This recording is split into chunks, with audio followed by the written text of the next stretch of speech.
This video is brought to you in part by Xbox Resource and the Charity Gamer. His script, my voice. About 2 months ago, we brought you a list of 10 things we wanted to see from the next Xbox console. Today we gathered our collective thoughts and thought we would bring you a list of the exact opposite. 10 things we definitely don't want to see in the next generation of consoles, specifically the Xbox, or Project Scarlett. So let's get into it with number 1. An overpriced digital library. I'm starting off this list with a huge problem that is currently cycling around every generation of the Xbox ecosystem. The biggest gripe gamers tend to have is that games on the various Microsoft stores always release at the game standard RRP for a box title. Now remember, box titles tend to have a high RRP due to the production costs as well as the disc manufacturing, printing, cuts, going to various stores, publishers, distributors, as well as many other factors. However, with all of that being said, stores are usually able to purchase in huge bulk, meaning they can sell the games at a slightly lower price within their stores, all edging for your hard-earned cash. However, Microsoft has never tried to compete with your local stores, instead opting to just say, hey, here's our price, if you don't like it, don't buy it. Bringing us to our main point that Microsoft Store never really decreases in price as titles become older. And if they do, the decreases are done silently and usually only after a number of years. Nothing in contrast to how quickly stores will drop the prices, and don't even get us started on digital-only titles.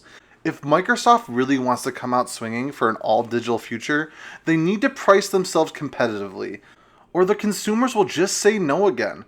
Just like with all the changes that were supposed to happen when the Xbox One released. Number 2, remasters. Remasters of old titles have never been so more prolific than they are right now. Don't get us wrong, there are some remasters out there that deserve this. Spyro, Crash, those are the games that need to be remastered, but I'm looking at you, Call of Duty 4, no. Just no. Make the games of our childhood fine. Bring them up to 4K definition, but we don't need remasters of old 360 games. Activision. Let's put it this way. If it's newer than this game, it doesn't need a remake. Moving on to number 3. Cut out the DRM. I guess you could pair this with our first point regarding the digital library and how Microsoft is currently internally testing the ability to sell games back to them at a deeply discounted price of what you paid. But if those rumors are to be true, then this would hopefully surely mean the DRM would not be a factor, right? Let's take this one step further. It does indeed seem to be the case that at least one version of the next console is going to be able to run a disc version of the title, but we don't know how that process is going to work quite yet.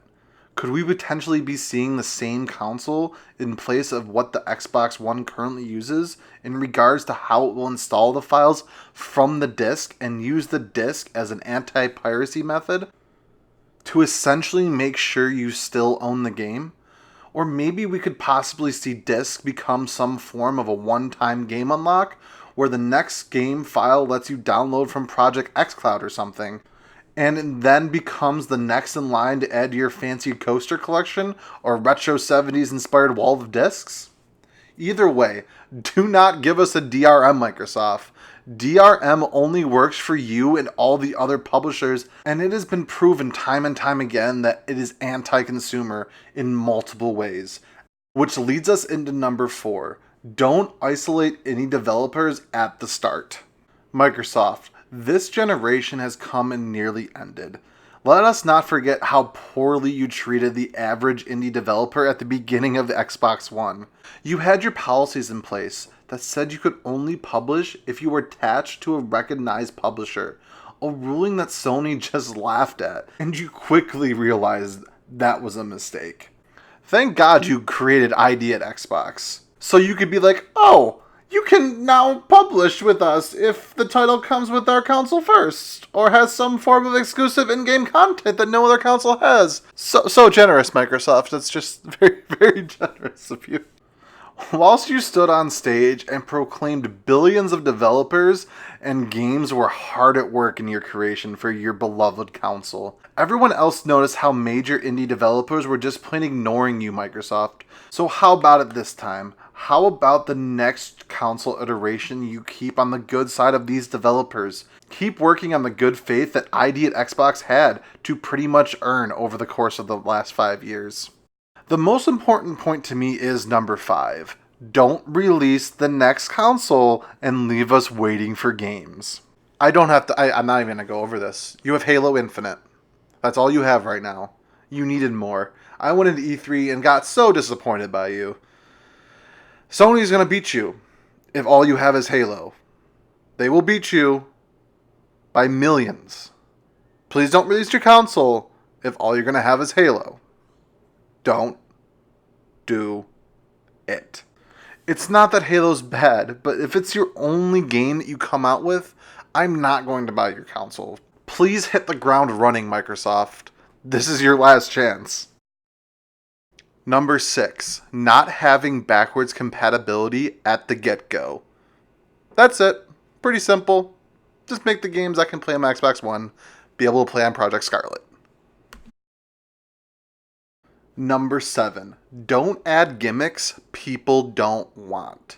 Now this is actually a hard one for us to talk about, mostly in due part to how we actually wanted and hoped Microsoft would do a U-turn on all the things VR and incorporate it into their system. Every big fad in the gaming community has come to the Xbox in the last 10 years, and then slowly all descend back into obscurity again. However, this time around, it seems like Microsoft's more focused on trying to keep on the straight and narrow regarding hardware. They want to adopt and adapt into something the Xbox One can use. It appears that the mixed reality headsets, the devices that were marginally better than the VR, are now on a dying trend the way the Kinect 2.0 came and entered and left with a whimper like a dog with a thorn in its paw. HoloLens is another device which may have shown great promise, especially with the whole Minecraft demonstration. But again, this doesn't seem like tech that will stay with us in the long run, especially seeing as how Microsoft now looks to be adapting that device even more. Number 8, don't call it the Xbox 2.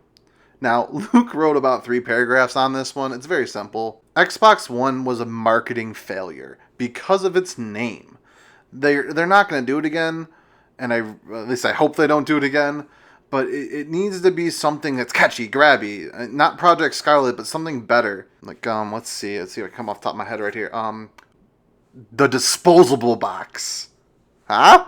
I wouldn't buy it, but then again, I don't think I'm going to buy an Xbox.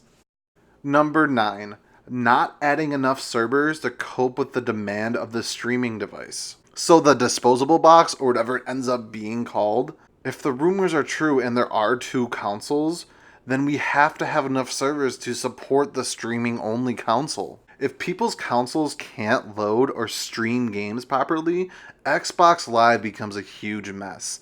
The people who can play, who store their games on the cloud, end up having them corrupted due to the cloud losing information.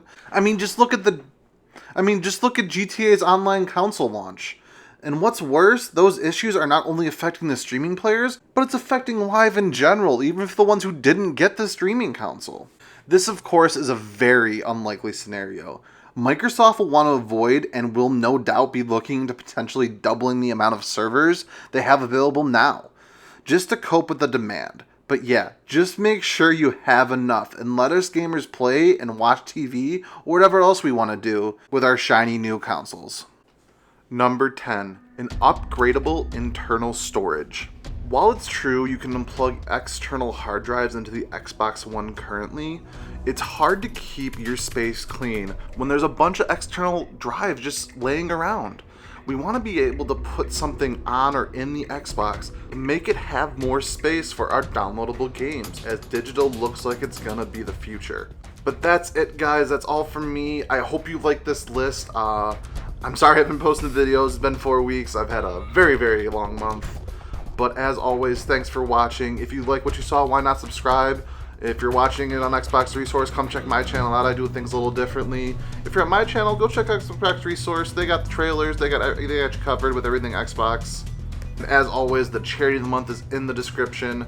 Link to the GoFundMe page and their homepage if you prefer that. Thank you for helping them out, and thank you for helping me out. I'll catch you guys next time.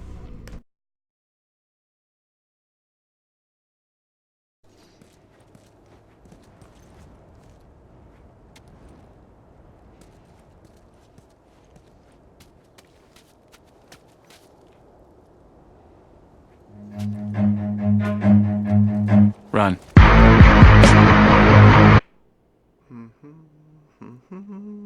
Let's go into this wire, I guess.